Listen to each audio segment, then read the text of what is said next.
السلام عليكم ورحمة الله وبركاته. الحمد لله نحمده ونستعينه ونستغفره ونؤمن به ونتوكل عليه ونعوذ بالله من شرور أنفسنا ومن سيئات أعمالنا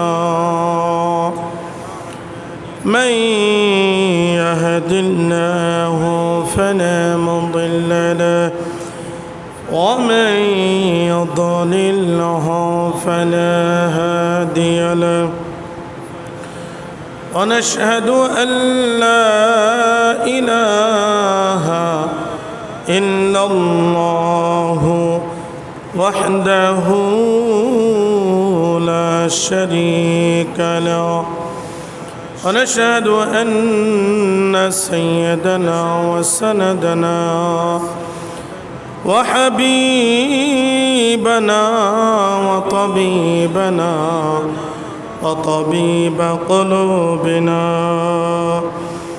ومولانا محمدا عبده ورسوله. أما بعد فأعوذ بالله من الشيطان الرجيم. بسم الله الرحمن الرحيم. ويؤثرون على أنفسهم ولو كان بهم خصاصة.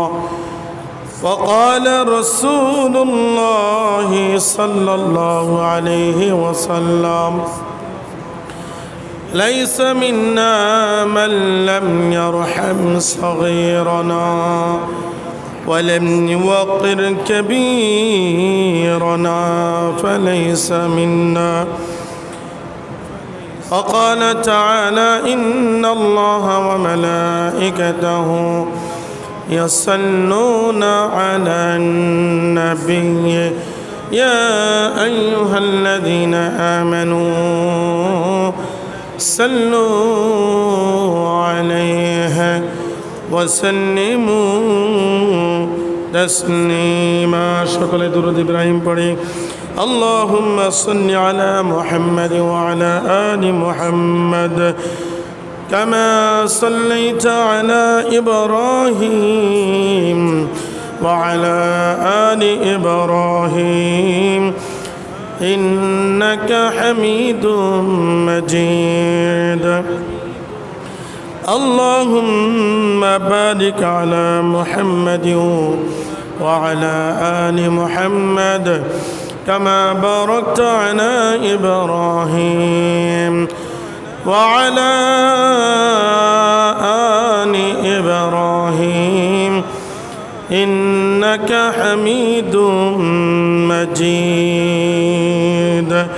بلغ العلا بكماله كشف الدجى بجماله حسنت جميع خصاله صلوا عليه وآله.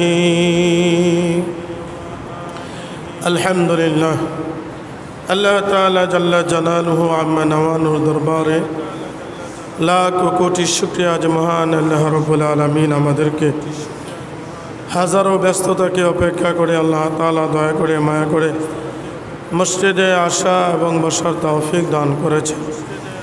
এজন্য শুকরিয়া আদায় করি, সকলে পড়ি আলহামদুলিল্লাহ। লাখ কোটি দুরূদ বিশ্বনবী মুহাম্মদুর রাসূলুল্লাহ সাল্লাল্লাহু আলাইহি ওয়াসাল্লামের উপর। কুরআনুল কারীমের ছোট্ট এক আয়াতে কারিমা, হাদিসে পাক থেকে এক হাদিস তেলাওয়াত করেছি। কুরআনুল কারীমের আয়াত এবং হাদিসকে সামনে রেখে সারসংক্ষেপ কিছু কথা।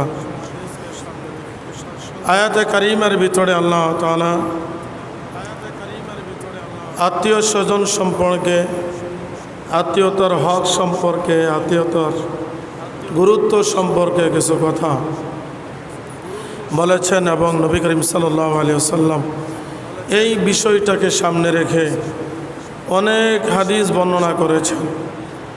আমি সেই অসংখ্য অগণিত হাদিস থেকে অল্প কিছু হাদিস আমি আপনাদেরকে পেশ করব, অল্প কিছু হাদিস আমি আপনাদেরকে শোনাইব একই বিষয়ের ওপরে। আত্মীয়তা এটা গুরুত্বপূর্ণ একটি বিষয়, যে বিষয়টা ইবাদতের অন্তর্ভুক্ত, যে বিষয়টা সম্পর্কে নবীজি সাল্লাল্লাহু আলাইহি ওয়াসাল্লাম অনেক গুরুত্ব আরোপ করেছেন, অনেক ফজিলতের কথাও বর্ণনা করেছেন। এবং আত্মীয়তার সম্পর্ক ছিন্ন করলে তাদের খারাপি সম্পর্কেও আল্লাহ তাআলা নবী সতর্কবাণী উচ্চারণ করেছেন। আল্লাহ তাআলা নবী হাদিসে পাকের ভিতরে বর্ণনা করেছেন, আর রিহমু শানাতুম মিনার রহমান, আর রিহমু শানাতুম মিনার রহমান। قال الله تعالى من وصلك وصلته ومن قطعك قطعته। আল্লাহ তাআলা নবী বলেন, আত্মীয়তা আল্লাহ তাআলার একটি শাখা। আল্লাহ তাআলা আত্মীয়তার ফজিলত বর্ণনা করতে গিয়ে বলেন, মান ওয়াসালাকা ওয়াসালতুহু ওয়া মান কাতাআকা কাতাআতুহু। যে তোমার সাথে সুসম্পর্ক বজিয়ে রাখবে, আমি আল্লাহ তাআলা তার সাথে সুসম্পর্ক বজিয়ে রাখবো। বলুন সুবহানাল্লাহ। আর যে ব্যক্তি তোমার সাথে সুসম্পর্ক ছিন্ন করবে, আমি আল্লাহ তাআলাও তার সঙ্গে সুসম্পর্ক ছিন্ন করব। বলুন নাউযুবিল্লাহ। তুমি যদি আল্লাহ তাআলার সাথে সুসম্পর্ক রাখতে চাও, তো আত্মীয়র সাথে সুসম্পর্ক বজায় রাখতে হবে। আর যদি তুমি আত্মীয়র সাথে সুসম্পর্ক ছিন্ন করো, তো অটোমেটিক আল্লাহ তাআলার সাথে তোমার সুসম্পর্ক ছিন্ন হয়ে যাবে।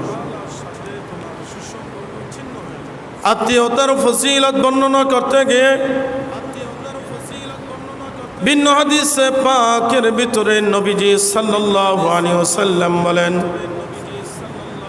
মান সাররাহু আইয়ুবসাতা লাহু ফি রিজকিহি আও ইউনসা লাহু ফি ইসরিহি ফালইয়াসিল রাহমাহু। দয়ার নবী, মায়ার নবী বলেন, যদি তুমি তোমার জীবিকা বৃদ্ধি করতে চাও, যদি তোমার হায়াতের ভিতরে বরকত চাও, তাহলে আত্মীয়তার সাথে সুসম্পর্ক বজায় রাখো। বলুন সুবহানাল্লাহ। নিজের হায়াত যদি সুন্দর করতে চাও, হায়াতের ভিতরে বরকত যদি বাড়াইতে চাও, আর রিজিক যদি বৃদ্ধি করতে চাও, তো আত্মীয়তার সাথে সুসম্পর্ক রাখো, তাদের সাথে ভালো আচরণ করো। আমরা মনে করি আত্মীয়তার সাথে সুসম্পর্ক রাখলে, তাদেরকে খাওয়াইলে, পড়াইলে, কিছু হাদিয়া দিলে আমাদের রিজিক কমে যাবে। না, রিজিক ভিন্ন কারণে কমে। আল্লাহ তাআলা নবী এক হাদিসে পাকের ভিতরে বলেন, লা ইয়াজিদু ফিল উমরাতি ইল্লাল বির ওয়া লা ইয়ারুদ্দুল কদরা ইল্লা দুআ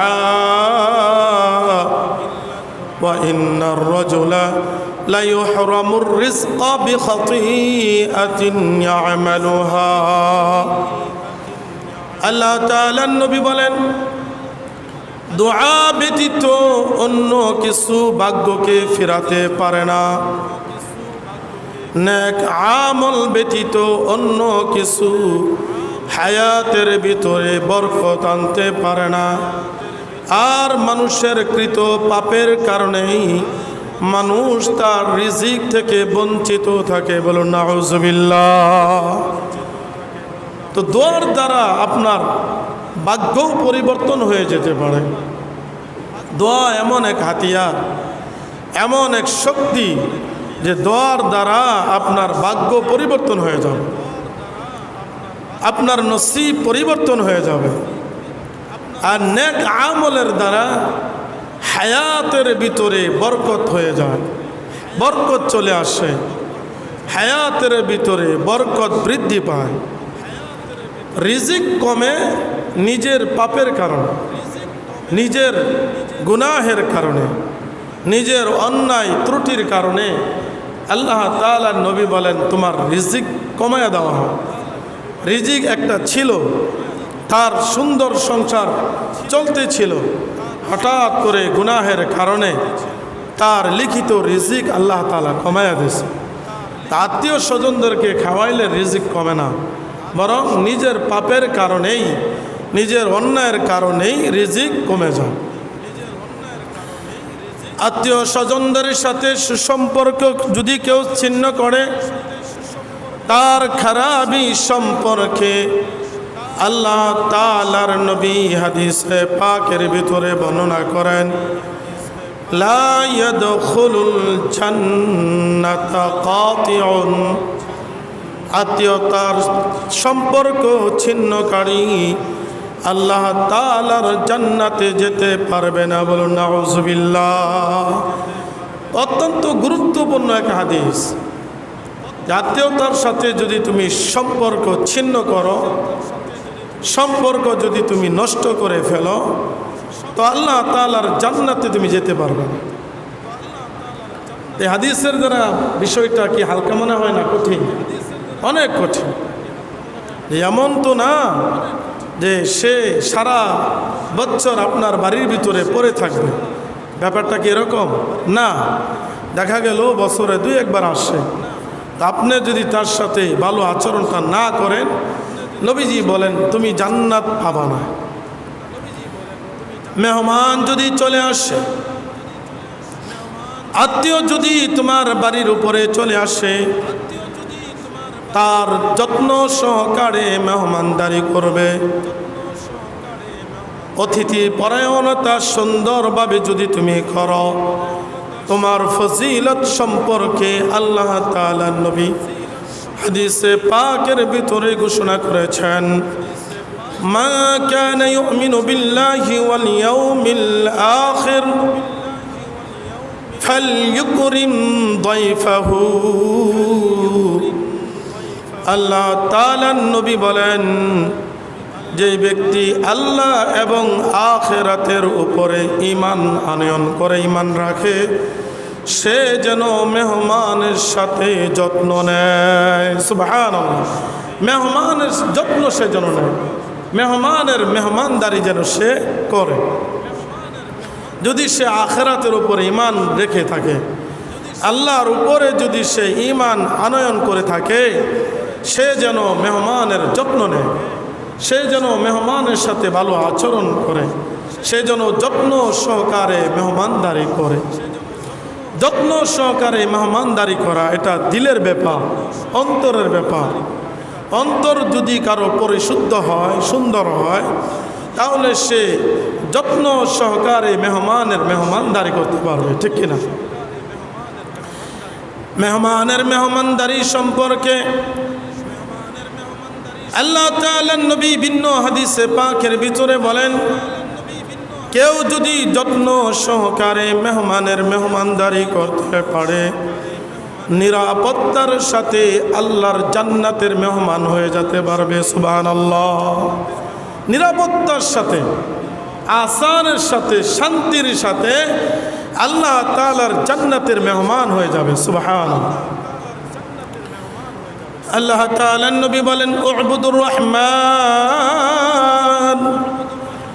ওয়া আত'ইমুত তুআম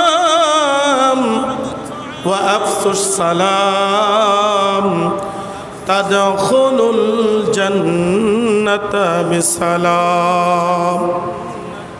আল্লাহ তাআলার নবী বলেন দয়াময় আল্লাহ তাআলার ইবাদত বন্দেগী করো, গরিব মিসকিন মেহমানদেরকে খানা খাওয়াও, পরস্পর একে অপরকে বেশি থেকে বেশি সালামের আদান প্রদান করো, আর নিরাপত্তার সাথে আল্লাহর জান্নাতের ভিতরে প্রবেশ করো। আওয়াজ করে বলুন সুবহানাল্লাহ। তিনটি কাজ করো আর নিরাপত্তার সাথে আসানের সাথে জান্নাতের মেহমান হয়ে যাও। এক নম্বরে আল্লাহ তাআলার ইবাদত, আল্লাহ তাআলার ইবাদত করো। দুই নম্বরে মেহমানের মেহমানদারি করো। গরিব অসহায় মিসকিন এতিম যদি তোমার বাড়ির ভিতরে প্রবেশ করে তার যত্ন নাও, তাকে খাবার দাও, আর পরস্পরের ভিতরে সালাম আদান প্রদান করো। এই তিন কাজ করো আর নিরাপত্তার সাথে জান্নাতের ভিতরে প্রবেশ করো। সুবহানাল্লাহ। সাহাবায়ে কেরাম বললেন ও আল্লাহর নবী, আপনার কাছে একটি জিনিস জানতে চাই, আইয়ুল ইসলামি খায়রুন, ইসলামের মধ্যে সবচাইতে উত্তম আমল কোনটি, সবচাইতে গুরুত্বপূর্ণ আমল কোনটি? আল্লাহ তাআলার নবী বলেন ক্বালা তুতঈমুত তুআম ওয়া তাকরাউস সালাম আলা মান আরাফতা ওয়া মান লাম তা'রিফ। আল্লাহ তাআলার নবী বলেছেন ইসলামের মধ্যে সবচাইতে গুরুত্বপূর্ণ ইবাদত হলো গরিব মিসকিন অসহায় এতিমদেরকে খাবার দিবে, মেহমানদেরকে খাবার দিবে, আর পরিচিত অপরিচিত নির্বিশেষে সকলের মধ্যে সালামের আদান প্রদান করবে। বলুন সুবহানাল্লাহ। ইসলামের ভিতরে এটা হলো সবচাইতে গুরুত্বপূর্ণ ইবাদত। গরিব মিসকিনদেরকে মেহমানদেরকে যত্ন নেবে, খাবার দাবার দেবে, এবং পরিচিত অপরিচিত নির্বিশেষে সকলের মধ্যেই সালামের আদান প্রদান করবে। আল্লাহ তাআলার নবী বলেন জান্নাতের মধ্যে আল্লাহ তাআলা স্পেশাল ভাবে এমন একটি কক্ষ বানায় রাখছেন, যারা মেহমানের মেহমানদারি করবে তাদের জন্যে আল্লাহ তাআলা জান্নাতের ভিতরে আলাদা একটা কক্ষ বানাইছেন, আলাদা একটি রুম বানাইছেন, আলাদা একটি বিল্ডিং বানাইছেন। যেই বিল্ডিংটির ভিতর থেকে বাহিরে দেখা যায়, আবার বাহির থেকেও ভিতরে দেখা যায়। এমন একটি সুন্দর বিল্ডিং যারা মেহমানের মেহমানদারি করবে, আত্মীয় স্বজনদের যত্ন নিবে, আল্লাহ তাআলা তাদের জন্য বানিয়েছেন। বলুন সুবহানাল্লাহ। তাদের জন্য বানাইছে, এটা স্পেশাল, অন্য কারো জন্য এটা বানায় না। আল্লাহ তাআলার নবী বলেন ইন্না ফিল জান্নাতি গুরফান ইরা যাহিরুহা মিন বাতিনিহা ওয়া বাতিনুহা মিন যাহিরিহা আ'আদ্দাহা আল্লাহু লিমান আত'আমা আত-তা'আম ওয়া আফসা আস-সালাম وصلى بالليل والناس نيام আল্লাহ তাআলা নবী বলেন জান্নাতের ভিতরে এমন এক ঘর বানানো হয়েছে ওই সমস্ত মানুষের জন্যে যারা মেহমানের মেহমানদারি করবে, এতিমদেরকে অসহায়দেরকে খাবার দেবে, পরস্পরে সালাম আদান প্রদান করবে এবং রাত্রিবেলা নামাজ আদায় করবে যখন অন্য সমস্ত মানুষেরা নিদ্রারত অবস্থায় থাকে। এই তিন কাজ যারা করবে আল্লাহ তাআলা নবী বলেন তাদের জন্য আল্লাহ তাআলা ভিন্ন ধরনের এক বিল্ডিং বানায় রাখছেন জান্নাতের ভিতরে, যেই বিল্ডিংয়ের বৈশিষ্ট্য হলো ভিতর থেকে বাহিরে দেখা যায় আর বাহির থেকে ভিতরে দেখা যায়। সুবহানাল্লাহ। এটা কাদেরকে দেবে? যারা মেহমানের মেহমানদারি, যারা মেহমানের যত্ন নেবে, সালামের আদান প্রদান করবে, তাহাজ্জুদ নামাজ আদায় করবে, এই তিন কাজ যারা করবে নবীজি বলেন এই দামি বিল্ডিং যেটা আল্লাহ তাআলা বানাইছেন এই ধরনের মানুষদেরকে দিয়া দেবে। সুবহানাল্লাহ। মেহমান এমন এক দামি বস্তু, এমন এক দামি জিনিস। নবীজি সাল্লাল্লাহু আলাইহি ওয়াসাল্লাম বলেন এই মেহমান যদি তোমার বাড়ির ভিতরে এসেই যায় তো তার সম্মান করো, তার ইজ্জত করো। তো এই সম্মানটাও দুই ধরনের হয়ে থাকে। একটা হইল মেহমানের মেহমানদারি করতেছে তো মনটা বড় বেজার, মনটা কি বড় বেজার, মনের ভিতরে কোনো হাসি খুশি নাই, মনের ভিতরে কোনো তৃপ্তি নাই। হ্যাঁ, বোন জামাই আসছে, ছেলে মেয়ে নিয়ে আসছে তো খাবার খাওয়াইতেছে, কিন্তু মনের ভিতরে হাসি নাই, খুশি না, বেজার। তো এটাও একটা সিস্টেম। আরেকটা সিস্টেম হইল যে আনন্দের সাথে অল্প খাওয়াইতেছে, ডাল ভাত খাওয়াইতেছে, কিন্তু দিল অন্তর প্রফুল্ল, আনন্দ চিত্রে সে খুশি যে আমার বোন আসছে, আমার বাবা নাই, আমার মা নাই, তার স্বামী নিয়ে আসে আসছে, তার বাড়ির দু একজন মেহমান নিয়ে আসে আমার বাড়িতে আসছে। তো বাবা থাকলে কতই না যত্ন করত, কতই না খুশি হইতো। তো বাবা নাই, আমি বড় ভাই, তো আমার বাড়িতে আসছে, আমি অনেক খুশি, আমি অনেক কি খুশি। তো এই দুই সিস্টেমে মেহমানের মেহমানদারি করে থাকি আমরা। নবীজি সাল্লাল্লাহু আলাইহি ওয়াসাল্লাম বলেন কেউ যদি আনন্দ চিত্রে মেহমানের মেহমানদারি করতে পারে তার জন্য নবীজি সাল্লাল্লাহু আলাইহি ওয়াসাল্লাম সুসংবাদ দিয়েছেন। আল্লাহ তাআলা নবী বলেন ইত্তাকিল্লাহ হাইসুমা কুনতা ওয়াত্তাবি'is সাইয়্যাতাল হাসানাতা তামহুহা ওয়া খালিকিন নাসা বিখুলুকিন হাসানিন। আল্লাহ তাআলা নবী বলেন যেখানেই থাকো না কেন আল্লাহ তাআলাকে ভয় করো, যে অবস্থায় থাকো না কেন আল্লাহ তাআলাকে ভয় করো। আর যদি মনের অজান্তে কোনো ভুল ভ্রান্তি হয়ে যায়, যদি কোনো গুনাহ হয়ে যায়, গুনাহ হওয়ার সঙ্গে সঙ্গে ভালো কোনো কাজ করে নাও, কেননা ভালো কাজগুলি গুনাহকে মিটিয়ে দেয়। বলুন না সুবহানাল্লাহ। আর মেহমানের সাথে আচরণ করো তো ভালো আচরণ করো। সুবহানাল্লাহ। মেহমানের সাথে আচরণ করো তো ভালো আচরণ করো, তাকে সম্মান করো, ইজ্জত করো। গুরুত্বপূর্ণ এক কথা, যেখানেই থাকো, যে অবস্থায় থাকো আল্লাহ তাআলাকে ভয় করো। ঠিক না বেটা? আল্লাহ তাআলাকে ভয় করো। যারা আল্লাহ তাআলাকে ভয় করবে তারা কি বাবার সম্পত্তির বন্টন বোনকে দিতে ভয় করবে? তাদেরকে খারাপ লাগবে? খারাপ লাগার কথা না। যে না, আমার বাবার সম্পত্তির অংশ যেটা শরীয়ত বর্ণনা করেছেন এটা আমি দিয়ে দেব, কেননা আমি একজন মুসলমান, আমি একজন নামাজি, আমার সামনে কবর আছে, আমার সামনে হাসর আছে, আমার সামনে মিজান আছে, আমার সামনে ফুলসিরাত আছে। তো এই লোকটা কখনো বনের বাঘ দিতে ভয় করবে না, খারাপ লাগবে না, ঠিক না বেঠি?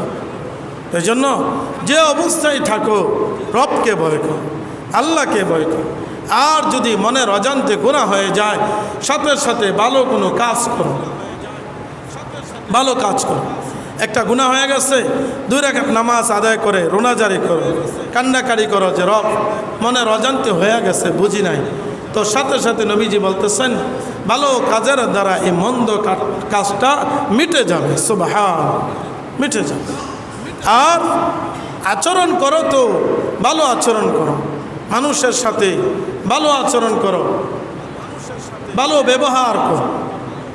শুধু মানুষের সাথে না, বরং প্রত্যেকটা জীব জন্তুর সাথেও ভালো আচরণ করো। এটাও ইসলামের বিধান। এবং সবচাইতে বেশি যেই জিনিসটা করবা সেটা হলো পাড়া প্রতিবেশী যেন তোমার উপরে অসন্তুষ্ট না থাকে। গুরুত্বপূর্ণ এক বিষয়, গুরুত্বপূর্ণ এক বিষয়। নবীজি সাল্লাল্লাহু আলাইহি ওয়াসাল্লাম হাদিসে পাকের ভিতরে ঘোষণা করেছেন, মা জালা জিব্রাইল ইউসিনি বিল জার হাত্তা জানান্তু আন্নাহু সায়ুওয়ারিসুহু। নবীজি বলেন, জিব্রাইল আলাইহিস সালাতু ওয়াস সালাম আমার কাছে যখনই এসেছেন তখনই পাড়া প্রতিবেশী সম্পর্কে এত বেশি গুরুত্ব দিয়েছেন, এত বেশি বর্ণনা দিয়েছেন, এত বারবার বলেছেন, যার কারণে আমি নবীর ধারণা হয়েছিল না জানি আত্মীয় স্বজনদেরকে ওয়ারিস বানিয়ে দেওয়া হয়। খেয়াল করছেন কথা? রসুল বলেন আমার ধারণা হয়েছিল, হাত্তা জনান্তু আন্নাহু সায়ুওয়ারিসুহু, আমার ধারণা হয়েছিল জিব্রাইল যেইভাবে গুরুত্ব দিতেছে, যেইভাবে আল্লাহ তাআলা তার কাছে বাণী প্রেরণ করতেছে, আমার ধারণা হয়েছিল না জানি এটাকে আল্লাহ তাআলা ওয়ারিস বানায়। সম্পত্তির ওয়ারিস যদি পাড়া প্রতিবেশীদেরকে দেওয়া লাগতো তাহলে কেমনটা হইতো? রসুল এটা ধারণা করতেছিল। আমার ধারণা হয়েছিল এমন যে না জানি আত্মীয় স্বজনদেরকে আমার ওয়ারিস বানিয়ে দেওয়া। কি বোঝা যায় এর দ্বারা? কি গুরুত্ব কম না বেশি বোঝা যায়? বেশি। আল্লাহ তাআলা নবী বলেন, খায়রুল আসহাবি ইনদাল্লাহি খায়রুহুম লিসাহিবিহি ওয়া খায়রুল জিরানি ইনদাল্লাহি খায়রুহুম লিজারিহি। আল্লাহ তাআলা নবী বলেন, আল্লাহ তাআলার কাছে ওই ব্যক্তি সর্বোত্তম যে তার সঙ্গীর নিকট উত্তম। সুবহানাল্লাহ। আর আল্লাহ তাআলার নিকট ওই পাড়া প্রতিবেশী সর্বোত্তম যে তার পাড়া প্রতিবেশীর সঙ্গে উত্তম। সুবহানাল্লাহ। আল্লাহ তাআলার কাছে ওই ব্যক্তি প্রিয় যে তার সঙ্গীর নিকট প্রিয়, তার সঙ্গীর সঙ্গে সে ভালো আচরণ করে, ভালো ব্যবহার করে, তার ব্যবহারের দ্বারা তার বন্ধু খুশি, তার বোন জামাই খুশি, তার পাড়া প্রতিবেশী খুশি। নবীজি বলেন আল্লাহও খুশি। সুবহানাল্লাহ। পাড়া প্রতিবেশী আপনার পাশে যে বসবাস করে,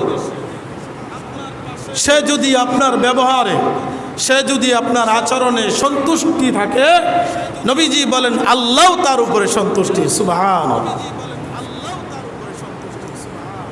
অত্যন্ত গুরুত্বপূর্ণ হাদিস, এটা মাথায় রাখতে হবে যে আমার পাশে এক ভাই জমি ক্রয় করে বাড়ি করছে, তাকে আমার অবশ্যই সম্মান করতে হবে, অবশ্যই তাকে সুযোগ সুবিধা দিতে হবে, অবশ্যই তার সাথে ভালো আচরণ করতে হবে, ঠিক না বেঠিক? কারণ সে এখন আমার পাড়া প্রতিবেশী হয়ে গেছে, সে এখন আমার প্রতিবেশী। নবীজি ধারণা করতেন তাকে ওয়ারিস বানায় দেওয়া হবে। হ্যাঁ, ওয়ারিস তো বানানো হয় না। সে আপনার কাছে সম্পত্তি চায় না, সে আপনার বাড়িতে এসে খাবারও চায় না, সে আপনাকে বলেও না যে মাসে মাসে আমাকে 500 টাকা দিবে। সে কি চায়? সে আপনার কাছে ভালো আচরণ চায়, সে সুন্দর একটা আচরণ আপনার কাছে চায়। আপনার বিল্ডিং থেকে যেন তার বাড়ির উপরে ময়লা না পড়ে এটা চায়, ঠিক না বেটা? এটা চায়। আপনার বাড়ির সমস্ত পানি যেন তার বাড়ির ভিতরে প্রবেশ না করে এটা চায়, ঠিক না বেটা? এই ভালো ব্যবহারটা সে আশা করে। তার ঘর থেকে বের হওয়ার সুন্দর একটা রাস্তা সে চায়। এটা সামাজিক অধিকার, ঠিক না বেটা? এটা সে আচরণ, এই আচরণটা সে আপনার কাছে প্রাপ্য, এটা সে দাবি করে। বাকি তার সংসার আপনি পরিচালনা করেন। ঈদের সময় তাকে আপনি, তার বউকে আপনি শাড়ি দেন, তাকে লুঙ্গি দেন, এটা চায় না। এটা চায় কেউ? এটা চায় না। বরং সে চায় আপনার সাথে মিল ও মুহাব্বতের সাথে বসবাস করতে। আপনিও চান সে যেন আপনার সাথে ভালো আচরণ, এটাই। এই জন্য আল্লাহ তাআলার নবী হাদিসে পাকের ভিতরে বর্ণনা করেছেন, এই হক যেরকমভাবে আপনি চান ছোট্ট একটা বাচ্চাও যদি হয় তার সাথেও আপনি ভালো আচরণ করবেন। একজন মুরব্বী যদি হয় তার সাথেও আপনি ভালো আচরণটা করবেন।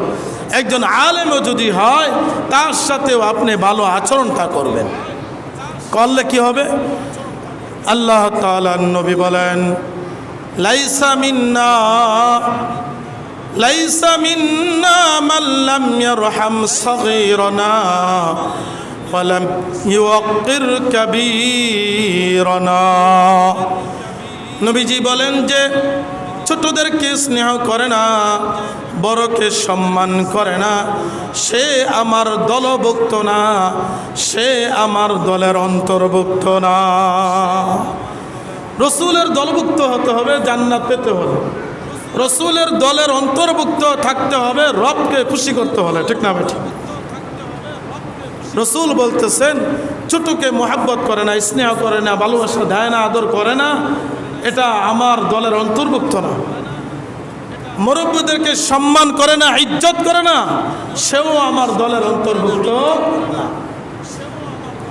আচরণটা ভালো করতে হবে, সুন্দর ব্যবহারটা করতে হবে, এটা তার প্রাপ্য।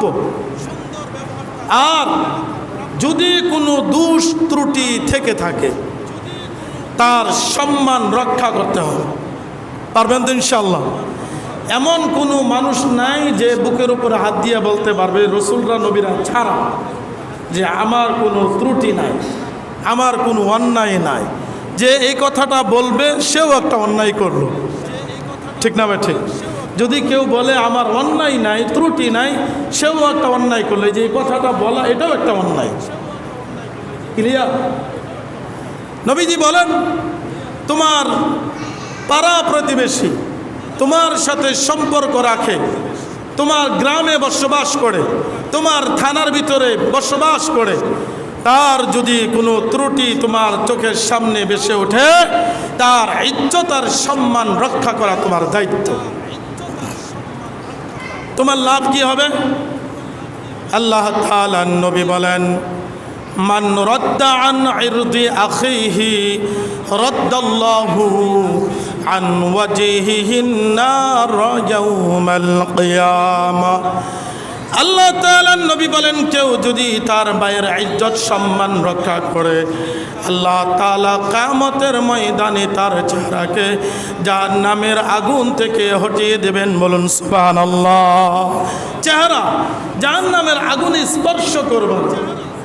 জানা সত্ত্বেও কেউ যদি তার ভাইয়ের ইজ্জত সম্মান রক্ষা করে, হেফাজত করে, একটা অন্যায় করে ফেলেছে, একটা শরিয়া বিরোধী কাজ করে ফেলেছে, এই দোষ ত্রুটি কেউ যদি গোপনে রাখে, পারিবারিক ভিতরে ঘরের ভিতরে এমন এক কাজ হয়ে গেছে, মেয়ে এমন এক অপকর্ম করে ফেলেছে, ছেলে এমন এক পাপ করে ফেলেছে, আপনার কানে এসেছে, আপনি যদি এই দোষ ত্রুটিকে গোপনে রাখেন, নবীজি সাল্লাল্লাহু আলাইহি ওয়াসাল্লাম বলে কিয়ামতের ময়দানে আপনার চেহারাকে জাহান্নামের আগুন থেকে দূরে সরিয়ে রাখা হবে। সুবহানাল্লাহ। আপনার লাভ কি? আপনি এমন এক ব্যক্তি যে তার সামনে দাঁড়ায়া কথা বলার সুযোগ রাখেন না, ক্ষমতা রাখেন না, অথচ চার দোকানে বসে তার নামে আপনি গীবত করতেছেন। লাভ আপনার হয় নাই, লাভ ওর হয়ে গেছে, আপনার লস হয়ে গেল। আপনার এমন ক্ষমতা নাই যে তার সামনে দাঁড়ায়া এই কথাটা আপনি বলবেন, অথচ তার নামে আপনি গীবত করতেছেন আড়ালে, এতে আপনারই ক্ষতি হয়ে গেল। ঠিক না বেঠিক? আপনার ক্ষতি হয়। সুতরাং আরেকজনের ক্ষতি যেন না হয়, এই জন্য রাসূল সাল্লাল্লাহু আলাইহি ওয়াসাল্লাম বলে ইজ্জত আর সম্মান যদি তুমি রক্ষা করতে পারো, তার দোষ ত্রুটি তুমি যদি গোপন রাখতে পারো, তা আল্লাহ তাআলা তোমাকে জাহান্নামের আগুন থেকে দূরে সরায় রাখবে। সুবহানাল্লাহ, সুবহানাল্লাহ। যদি দোষ ত্রুটি থাকে। এরপরে আল্লাহ তাআলার নবী হাদিসে পাকের ভিতরে বলতেছেন, মুহাব্বত বৃদ্ধি করো। সেই আত্মীয় স্বজন থেকে আলোচনা করতে করতে এ পর্যন্ত এসছে যে এখন পরস্পরের ভিতরে মিল ও মুহাব্বত বৃদ্ধির দরকার। ঠিক না ভাই? ঠিক। এই জন্য রাসূল সাল্লাল্লাহু আলাইহি ওয়াসাল্লাম দুই ওষুধ বর্ণনা করছেন। কয় ওষুধ? দুই ওষুধ বর্ণনা করেছেন। এক নম্বর ওষুধ হইল তাসাফাহু ইয়াযহাবিল গিল ওয়া তাহাদাউ তাহাব্বু তাযহাবিশ শাহনা। দুই ওষুধ বর্ণনা করছেন নবীজি সাল্লাল্লাহু আলাইহি ওয়াসাল্লাম। এক নম্বর ওষুধ হইল পরস্পরে মুসাফাহা করো, এতে হিংসা বিদ্বেষ দূরীভূত হয়ে যাবে। তো মুসাফা তো করোনার কারণে উঠা গেছিল, এটা আবার চালু করার দরকার আছে না নাই? কথা বলা আছে, চালু করার দরকার আছে না নাই? মেহমান আসছে, তাকে সালাম দেন, তার সাথে মুসাফাহা করেন, এতে হিংসা আর বিদ্বেষ কিনা রিয়া এইগুলা দুর্বৃত হয়ে যাবে। এই ঘোষণা দিয়েছেন স্বয়ং মুহাম্মদুর রাসূলুল্লাহ সাল্লাল্লাহু আলাইহি ওয়াসাল্লাম। দুই নম্বর ওষুধ হইল হাদিয়ার আদান প্রদান করো, হাদিয়া দাও। বাড়ির ভিতরে মেহমান আসছে, খাওয়াইছো, সব কিছু করছো, যাওয়ার সময় ভাড়াটা দিয়া দাও, ভাড়াটা দিয়া দাও। যদি তৌফিক থাকে এটা দিয়া দাও, আরও যদি তৌফিক থাকে কিছু কাপড় চোপড় দিয়া দাও। হাদিয়ার আদান প্রদান করো। নবীজি সাল্লাল্লাহু আলাইহি ওয়াসাল্লাম বলেন হাদিয়ার আদান প্রদানের দ্বারা মুহাব্বত বৃদ্ধি করে দিবেন আল্লাহ। সুবহানাল্লাহ। মুহাব্বত বৃদ্ধি করবেন কে? আল্লাহ। এই জন্য আমরা যারা আমাদের সমাজের ভিতরে দেখি যে কেউ যদি কারোর সাথে রিলেশন করে, প্রেম করে, যদিও এটা একটা ভিন্ন রাস্তা, দেখবেন যে ওরা গিফট দেয়, বেশি বেশি গিফট দেয়। কারণ বেশি বেশি গিফট দিলে কি হয়, মুখে দিলে চোখে লাভ, মুখে দিলে কি চোখে লাভ। তো গিফট দেওয়ার কারণে সে তার প্রতি দুর্বল হয়ে যায়, তার প্রতি ভালোবাসা বৃদ্ধি হয়ে যায়। ঠিক না ভাই? ঠিক। একটা ভিন্ন লাইন আছে আর একটা বৈধ লাইন আছে, আমি বৈধ লাইনের কথা বলছি। ঠিক না ভাই? ঠিক। এই জন্য রাসূল সাল্লাল্লাহু আলাইহি ওয়াসাল্লাম বলেন যে এই দুই ওষুধ মুহাব্বত বৃদ্ধি হওয়ার, একটা হইল মুসাফাহা করো, হিংসা বিদ্বেষ দূরীভূত হয়ে যাবে। হাদিয়ার আদান প্রদান করো, ভালোবাসা বৃদ্ধি পেয়ে যাবে। সুবহানাল্লাহ। এরপরে যদি দ্বন্দ্ব হয়েই থাকে, এটা হতেই পারে, সামাজিক মানুষ, আমরা সমাজের ভিতরে বসবাস করি, এক এক মায়ের এক এক সন্তান। সুতরাং আপনি আব্দুল কাদের জিলানী হতে পারেন, সে আবু জাহল হইতে পারে। ঠিক না বেটা?